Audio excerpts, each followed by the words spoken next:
বিসমিল্লাহির রহমানির রহিম। আজকে আমরা রিউমেটিজম বা বাত ব্যথা নিয়ে কথা বলবো। আমরা লক্ষ্য করি বিভিন্ন সময়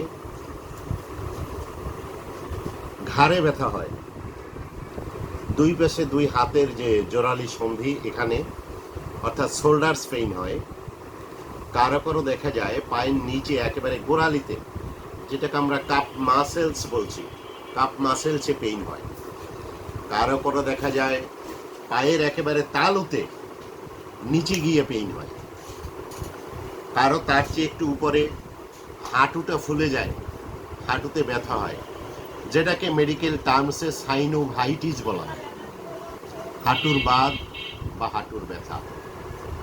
কারো করে দেখা যায় আরও একটু উপরে এসে কোমরের এখানে ব্যথা হয়, যেটাকে আমরা লাম্বাগো বলি, অর্থাৎ এক কথায় কক্সিস পেইন। এতে কক্সিস পেইন বা কোমর বাতের ব্যথার রোগী সবচেয়ে বেশি পাওয়া যায়। এখন কথা হলো যে কোনো কোনো রোগী দেখা যায় যে এই কোমর থেকে একদম পায়ের কাপ মাসেলস পর্যন্ত, এই নিম্ন পর্যন্ত একটা রগে টান পড়ে, অর্থাৎ যেটাকে বলা হয় সাইটিকা বাত। আমাদের ব্রেইন থেকে যে নার্ভটা চলে আসছে, সাইটিকা নার্ভ, এটা আমাদের কোমরের পিছন থেকে একদম পায়ের গিরা পর্যন্ত, কাপ মাসেলস পর্যন্ত টানাটানিভাবে ওই রগটায় টান পড়ে এবং বিভিন্ন রকমের ব্যথা হয়। কারো ঝিমঝিম ঝিমঝিম করে, অবশ অবশ ভাব হয়, কারো অবশ ভাব থাকে না, একটা রগ খিচে থাকে, টেনে থাকে, কারো মনে হয় ট্রিম্বলিং অবস্থান, কারো স্প্লিন্টার পেইন হয়, কারো কারো মনে হয় যেন সুচ ফুটাচ্ছে, একটা সুচ ঢুকাই দিচ্ছে, কারো মনে হয় যেন বড় রকম একটা প্রেগের মতো কিছু ঢুকাই দিচ্ছে। আবার কোনো কোনো রোগী অনুভব করেন মনে হয় যেন টেনে খিচে টাইট করে ধরে রেখেছে। এই কোমর থেকে একদম কাপ মাসেলস পর্যন্ত যত ধরনের পেইন হয়, ব্যথা হয়। কোনো কোনো রোগী এরকমেরও দেখা যায় হাঁটুতে ভর দিতে পারেন না, নামাজ পড়বেন কিন্তু রুকু সিজদা দিতে পারছেন না, অর্থাৎ এই পেটেলার নিচে যে লিগামেন্ট থাকে এখানে ঝামেলা হয়ে যায়।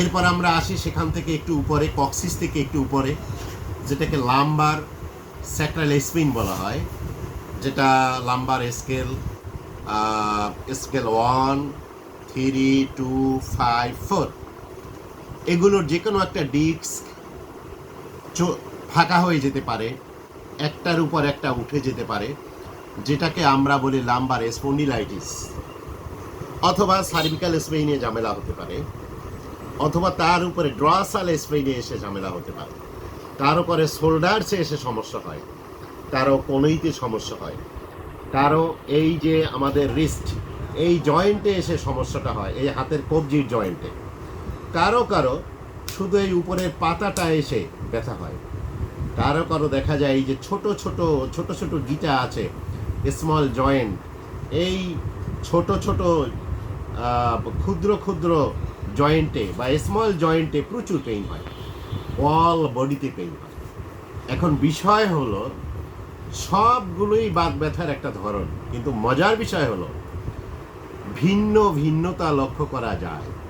কোনো কোনো রুগী এসে বলেন যে আমি যদি কোনো রকম মুভমেন্ট করি, নড়াচড়া করি, ইরিটেশন বা মুভমেন্ট হয়, সেটা একদম সহ্য করতে পারি না।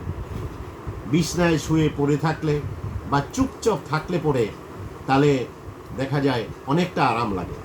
কোনো কোনো রুগী এসে বলেন সম্পূর্ণটাই উল্টা, অর্থাৎ বসে থাকলে তার রোগ যন্ত্রণা বাড়ে, যখন একটু মুভমেন্ট শুরু করেন, হাঁটাচলা করা শুরু করেন, কিছুক্ষণ পরে দেখা যায় তার ব্যথাটা কমে যাচ্ছে।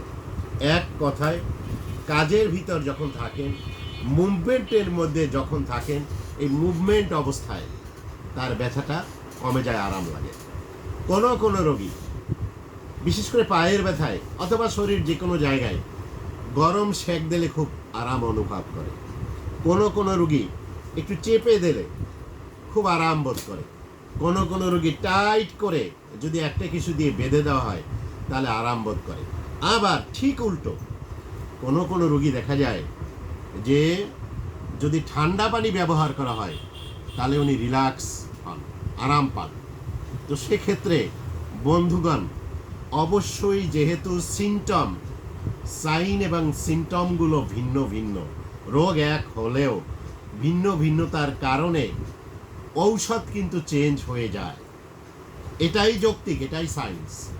আবার দেখা যায় কারো কারো সকালবেলায় খুব বৃদ্ধি থাকে, সারাদিনে সমস্যা থাকে না। কারো দুপুর 11টার সময় বৃদ্ধি থাকে, সারাদিনে আর থাকে না।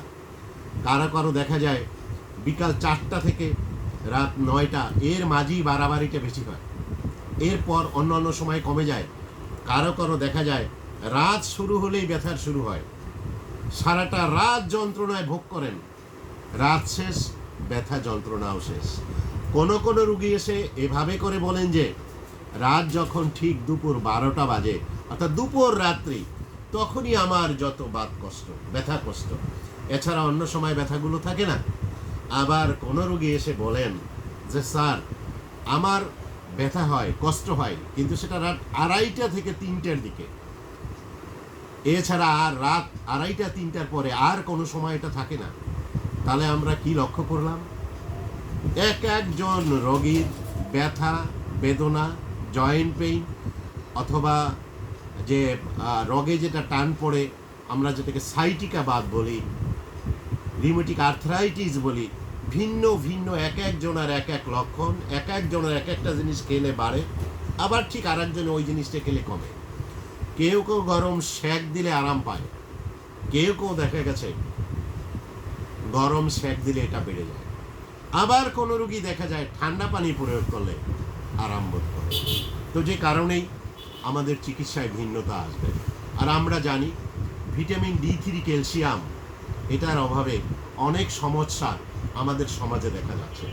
আর ভিটামিন D3, ক্যালসিয়ামের অভাবে আজকালকার আমরা লক্ষ্য করেছি ছোট ছোট বাচ্চারা, 2 বছর 2.5 বছর 3 বছরের বাচ্চারাও তাদের চাবানি কামড়ানি, শরীরে ব্যথা, মাসেলস পেইন, এমনকি হাড়ের ভিতর পর্যন্ত ব্যথা হয়।